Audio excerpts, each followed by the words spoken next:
श्री शिवाय नमस्तुभ्यम। स्वागत है आपका अपने चैनल रिलीजियस वाइब्स पर। आज की इस वीडियो में हम श्रवण करेंगे श्रावण मास महात्म्य अध्याय 30।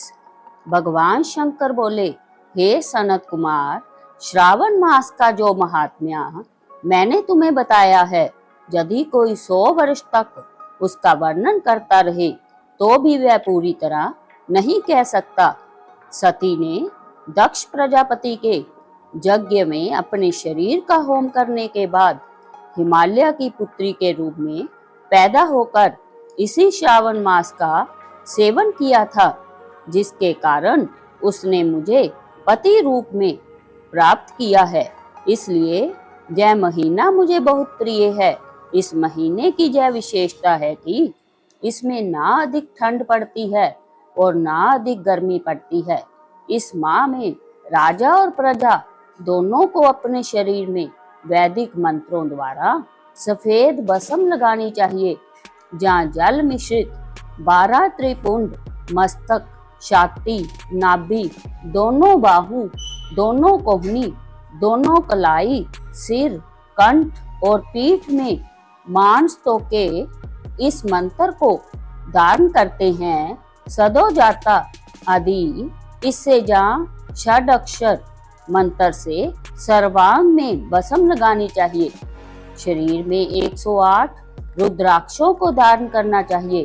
32 रुद्राक्ष गले में, 22 मस्तक में, 12 दोनों कानों में, 24 दोनों हाथों में, 8 दोनों भुजाओं में, 1 बाल में और 1 शिखार बाग में धारण करने चाहिए।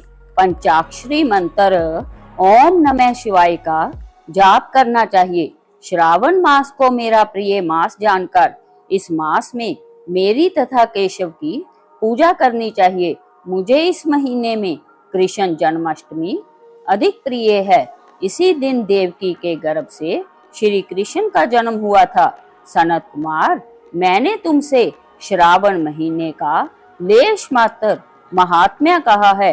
अब तुम क्या सुनना चाहते हो? सनत कुमार बोले, हे भगवान, श्रावण महीने में जिन कर्मों को आपने बताया, उन्हें सुनने के समय आनंद रूपी सागर में मगन हो जाने से तथा अधिक हो जाने के कारण सब बातें स्मरण नहीं रही।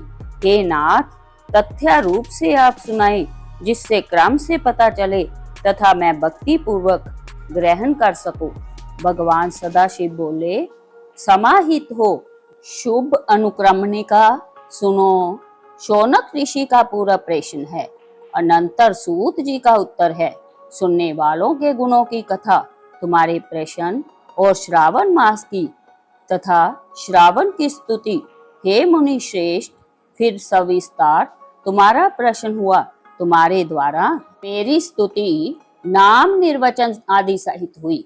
फिर उत्तर क्रम से, जिसमें सब उद्देश्य है, विशिष्ट तरह से तुम्हारा प्रश्न नक्त व्रत, रुद्राभिषेक तथा लक्ष्य पूजन विधान, दीपदान महात्म्य, किसी प्रिय चीज का त्यागना, रुद्राभिषेक का फल, रुद्राभिषेक का पंचामृत से फल, भूमि शयन तथा मौन व्रत फल, धारण पारण विधि, मासोपवास कथन, सोमव्याख्यान में लक्ष्यवर्ती विधि कथन, कोटिलिंग विधान, अन्नोदन व्रत कथन, हविष्यान भोजन, पत्तल पर भोजन, शाक त्याग, भूषण, प्रातःकाल स्नान, दमशम कथन, सफ्टिक आदि के लिंगों की अर्चना, जप पूजन फल, प्रदक्षिणा, नमस्कार, वेद पारायण, पुरुष सूक्त विधि, गृह यज्ञ विधि, क्रम से रवि, चंद्र तथा बोम का व्रत कथन,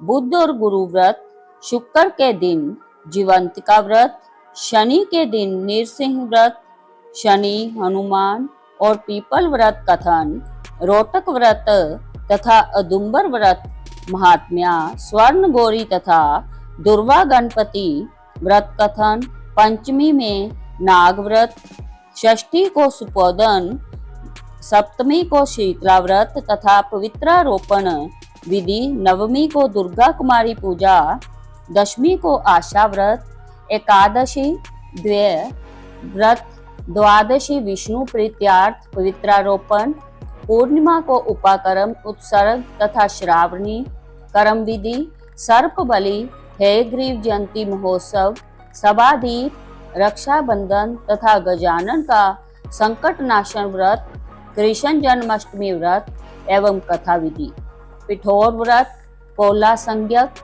वृषभ व्रत, दरब संग्रह, नदियों का रजस्वला काल, सिंह की संक्रांति में गौर प्रसव होने पर अनिष्ट शांति, कर्क सिंह, श्रावण में दान, स्नान युक्त मास महात्म्य, श्रवण एवं कथन, व्यास पूजा, अगस्त्य ऋषि विधि, कर्म और व्रतों के फल का निर्णय एवं मास महात्म्य के सुनने से मास के समस्त व्रतों के फल का भागी होना है। सनत कुमार, तुम अपने मन में इसी क्रम को ग्रहण करो। जो प्राणी इस अध्याय का श्रवण करता है वह पूरे मास के व्रतों का फल अनायास ही प्राप्त कर लेता है। हे विपेंद्र प्राणी, इस मास के किसी एक व्रत को करने से मुझे परम प्रिय हो जाता है। सूत जी ने शौनक आदि ऋषियों से कहा, हे ऋषि वृंद, सनत कुमार श्रावण मास की स्तुति करके और देवाधिदेव भगवान श्री सदाशिव का अपने मन में स्मरण करते हुए उन सब ऋषियों की आज्ञा लेकर अपने आश्रम को चले गए। इस अद्भुत रहस्य को आप भी हर किसी से ना कहना, जय तो आप सबको उचित पात्र जानकर ही मैंने प्रकट कर दिया है। इस तरह स्कंद पुराण के अंतर्गत ईश्वर सनत कुमार संवाद में 30वां अध्याय समाप्त हुआ। प्रेम से बोलिए शिव शंकर भगवान की जय। ऐसी ही आध्यात्मिक कथाएं सुनने के लिए चैनल को सब्सक्राइब करना ना भूलें। वीडियो पसंद आए तो लाइक करें, शेयर करें और कमेंट बॉक्स में जय भोलेनाथ